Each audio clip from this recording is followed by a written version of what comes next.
I wasn't supposed to be at that hotel. Originally, the annual tech conference my company hosted was scheduled in Dubai, but due to a last-minute venue change, it ended up at a five-star hotel right here in the city, the Grand Imperial. I'd been with my company for 3 years, and this was my first time being selected to attend. I was nervous, excited, and completely unprepared for what the night would become. The hotel lobby buzzed with professionals in suits, name tags flashing under the crystal chandeliers. I checked in at the registration desk, grabbed my welcome kit, and headed toward the conference hall. That's when I saw her. Sanaa, my girlfriend of nearly 2 years. She wasn't supposed to be here either. She told me she was spending the weekend with her cousins in another city. I froze, unsure for a moment if my eyes were playing tricks on me. She looked stunning, as always, but out of place, wearing a sleek black dress, not the kind of outfit you wear to visit cousins, and definitely not something you'd wear just walking around a hotel lobby alone. I ducked behind a pillar, watching. She was smiling, typing on her phone. Then a man in a tailored suit walked up and kissed her cheek. Not in a friendly, cousin kind of way. In a way, only someone more than a friend ever should. She laughed, leaned into him, and the two walked hand in hand toward the elevator. My world cracked. I felt the blood drain from my face. My colleagues were already heading into the hall, but I couldn't move. I followed them, mechanically, mind spinning, heart racing. The rest of the night passed in a blur of presentations and polite applause. I didn't hear a word. By midnight, I was sitting in the hotel's rooftop lounge, staring into a glass of untouched soda, trying to figure out what to do. Part of me wanted to believe there was an explanation. A part of me wanted to storm up to the room they disappeared into and demand answers. But I didn't. I waited, and at around 1 a.m., I saw them again. She was with the same guy, now clearly drunk, clinging to his arm, laughing too loudly as they waited for a ride at the valet. I stepped out of the shadows and walked right up to her. Sanaa. She turned. Her face paled instantly. Arib? What are you doing here? I'm here for my company's conference, I said quietly. What about you? I thought you were with your cousins. The man looked confused. Is everything okay? I turned to him. I'm her boyfriend. Or at least I was. Sanaa's eyes welled with tears, but she didn't deny it. No dramatic lies, no weak explanations. Just silence, guilt dripping from every inch of her expression. I didn't stay to listen to anything more.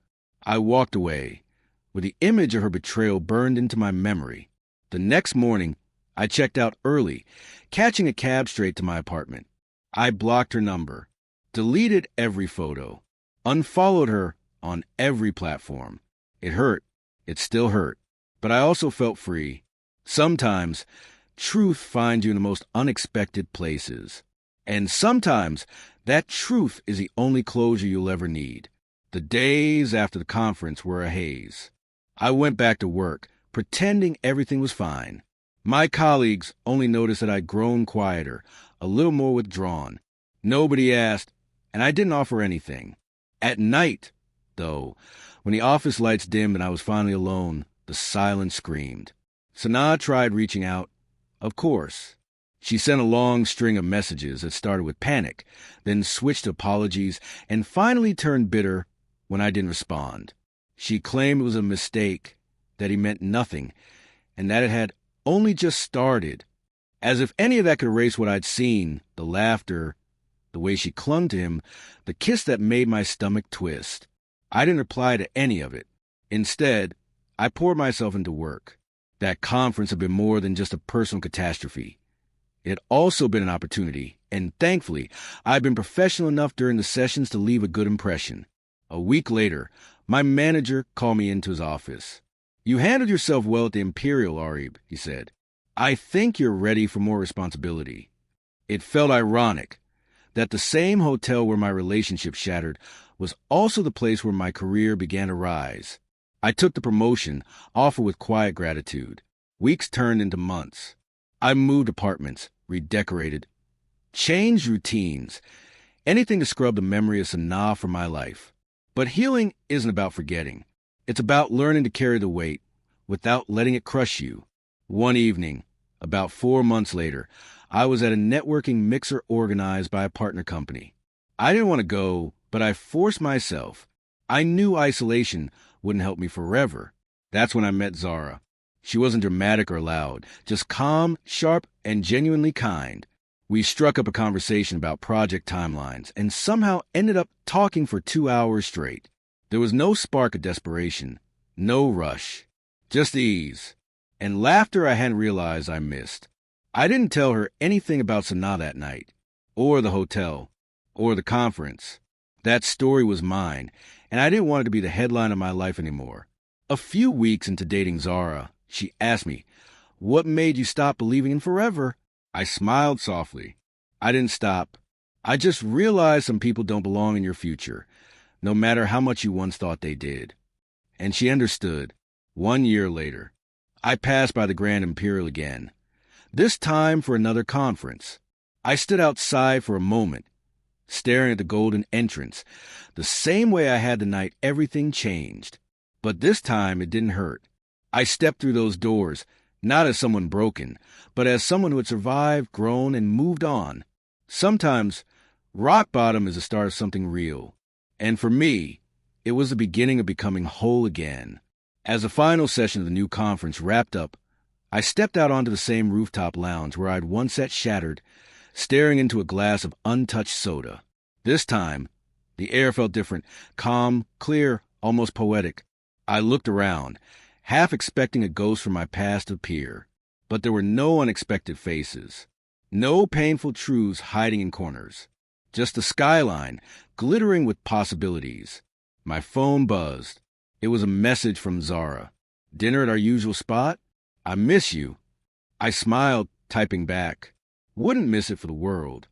And with that, I turned away from the rooftop, from the past, and walked confidently toward the elevator. What once felt like the end had simply been a beginning in disguise. Sometimes life needs to break you, to rebuild you into someone stronger, someone wiser, someone free. And this time, I wasn't looking back. The future was finally mine to choose. And I chose peace. I chose me. As I rode the elevator down from the rooftop, I caught a glimpse of my reflection in the mirrored doors. Same face, same eyes, but the man staring back wasn't the same person who had stood in this hotel a year ago, heart pounding, hope crumbling. That version of me had been full of questions, clinging to something that had already slipped away. This version? He had answers, not all of them, but enough. Enough to know that walking away from someone who betrays you is not weakness. It's self-respect.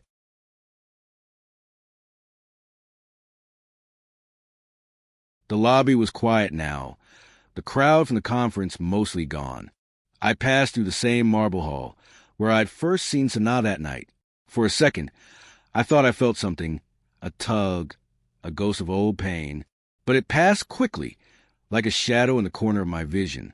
Outside, the air was cool and smelled faintly of rain. I climbed into a cab and gave the driver Zara's address. As the car pulled into traffic, I looked out the window and thought about how strange life could be, how pain could lead you to growth, how betrayal could pave the way for something real, and how sometimes losing someone you thought you couldn't live without is exactly what you need to finally find yourself. When I arrived, Zara was waiting at the door, her smile warm, a quiet light in the evening dim. We didn't talk about the past. We didn't need to, because the future, for once, felt wide open. And as I took her hand, I knew this was where I was meant to be, not stuck in a memory, not trapped in what could have been, but present, ready, alive. The hotel? Just a building. The pain? Just a chapter. But this, her hand in mine, a life rebuilt from pieces, this was the real story. And it was only just beginning.